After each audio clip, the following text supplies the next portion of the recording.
The year is 2025, and for those paying close attention, the warning signals are becoming increasingly clear. The same scenarios, the same miscalculations, the same blind confidence that preceded the greatest economic catastrophe of modern times surround us from all sides. Most people see rising stock indices and think of prosperity. But experienced investors see something entirely different. They see a repeat of 1929. When people recall the Great Depression, they picture breadlines and dust storms. However, the real story isn't what happened after the crash, it's what led to it. The Roaring Twenties weren't just an era of jazz and flappers. It was a time of a financial bubble so enormous and intoxicating that an entire nation convinced itself the party would never end. Sound familiar? Here's what should truly frighten you. Every significant warning sign that preceded the 1929 collapse is flashing red right now. The wealth inequality, the speculative fever, the availability of credit, the desperate attempts by authorities to keep the machinery running. We're not simply moving toward a repetition of history. We're already living inside it. The only question is whether you'll recognize the pattern before it's too late. Let me paint a picture of America in 1928. The stock market had been climbing for nearly a decade. Everyone from shoe shiners to millionaires was playing the stock market. Credit flowed like water. People bought stocks on margin, mortgaged their homes, convinced that prosperity had become permanent. Newspapers wrote about the new economy. Politicians promised that boom and bust cycles were things of the past. Technology was supposed to change everything forever. Does this remind you of anything? It should, because we're experiencing exactly the same delusion right now. In the 1920s, the Federal Reserve kept interest rates artificially low to stimulate growth. Banks issued loans to virtually anyone. Speculation wasn't just encouraged, it was praised as an expression of patriotism. The thought that markets could fall seemed absurd to most Americans. After all, stocks had been rising for so long that an entire generation had never witnessed a real crash. Today, we've had over a decade of near-zero interest rates. Money has been so cheap for so long that entire industries exist solely because of easy lending. Venture capital funds pour millions into companies that have never turned a profit. Cryptocurrency speculation makes the stock market gambling of the 1920s look conservative by comparison. And just like in 1929, anyone who suggests this might end badly is dismissed as a pessimist who doesn't understand the new paradigm. But here's what should keep you awake at night. The wealth gap today is actually worse than it was in 1929. In the late 1920s, the top 1% controlled about 23% of all wealth. Today, that figure exceeds 32%. The concentration of assets in the hands of a few elite families and institutions has reached levels that would have shocked even the robber barons of the Gilded Age. This matters because when wealth concentrates at the top, consumption at the bottom ultimately collapses. The wealthy can only buy a certain number of cars, houses, and food. Real economic growth comes from a broad middle class having money to spend. But when that middle class is drowning in debt and struggling to cover basic needs while assets soar beyond their reach, the foundation of the entire economy begins to crack. In 1929, ordinary Americans used leverage to the maximum. They bought stocks on margin, putting down only 10% and borrowing the rest.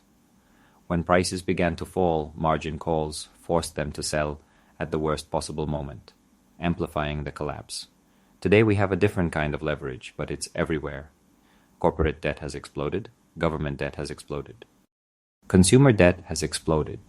Student loans, credit cards, mortgages that people can barely afford. The entire system is built on the assumption that tomorrow will always be better than today. And just like in the 1920s, those in charge continue to insist that this time is different. Central bankers talk about soft landings and controlled inflation. Politicians promise that government spending will create prosperity. Tech billionaires claim their companies are worth more than entire nations because of revolutionary breakthroughs.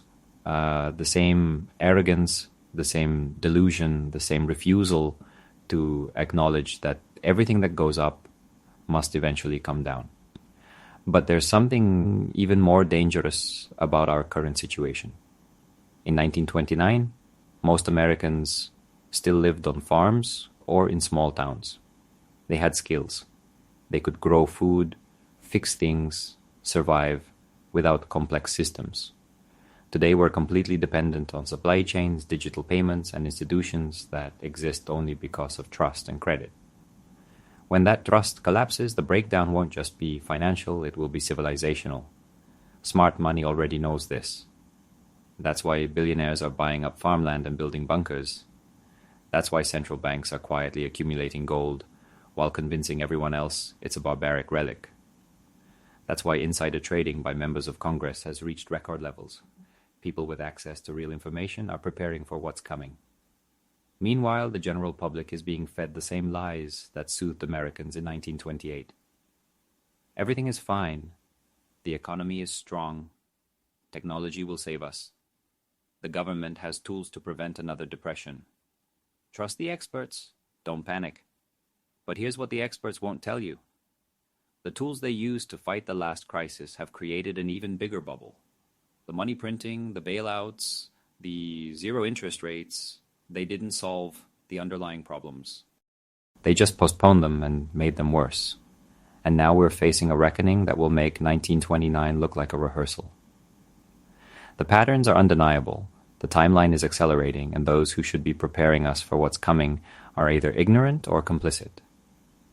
History doesn't repeat exactly, but it rhymes with a rhythm that's becoming increasingly difficult to ignore. The crash of 1929 didn't happen overnight. It was preceded by months of warning signs that most people either ignored or rationalized away. Stock prices had become completely disconnected from the actual value of the companies they represented. RCA, the Tesla of its day, was trading at 500 times its earnings. People convinced themselves that traditional valuation metrics didn't apply to revolutionary new technologies. Sound familiar? Today we have companies worth hundreds of billions that have never generated meaningful profit. Electric vehicle startups are valued higher than automakers that have been producing cars for decades. Artificial intelligence companies with no revenue, no factories, trade at multiples that would have been considered insanity even at the peak of the dot-com bubble. The justifications are always the same. This time is different. We're in a new era. The old rules don't work, but gravity always wins. In 1929, when reality finally reasserted itself, the fall was swift and merciless. Between September and November of that year, the Dow Jones lost nearly half its value. Fortunes built over decades vanished in weeks. Banks that seemed unshakable collapsed. The confidence that fueled the entire system evaporated like morning mist. What's terrifying about our current situation is that the vulnerabilities are even more extreme. In 1929, most of the speculation was concentrated in stocks. Today, bubbles exist everywhere simultaneously. Real estate prices that defy logic, bond markets propped up by central bank manipulation, cryptocurrency markets swinging by trillions based on social media posts, private equity valuations that exist only because money has been free for so long that investors have forgotten what risk actually means. The interconnectedness makes everything worse. In 1929, when banks failed, they failed individually. Today, the entire global financial system is so interwoven that a crisis anywhere can become a crisis everywhere within hours. Algorithmic trading can amplify crashes at speeds that would have been unthinkable to investors in the 1920s. When the selling starts, it won't just be fast. It will be instantaneous and brutal. And unlike 1929, we don't have the luxury of starting from a solid foundation. The response to the last crisis loaded the system with such a volume of debt and created so many moral hazards that the next crash won't simply reset valuations. It will expose the fundamental insolvency of institutions and governments that have been living beyond their means for over a decade. Look at what's already happening beneath the surface. Commercial real estate is quietly collapsing as remote work and online shopping empty out office buildings and shopping centers.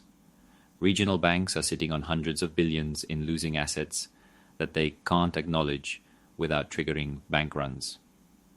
Pension funds are making increasingly desperate bets to meet obligations they know they cannot fulfill. The cracks are spreading, but the media and politicians continue to paint over them with optimistic narratives and creative accounting. The social fabric is unraveling too.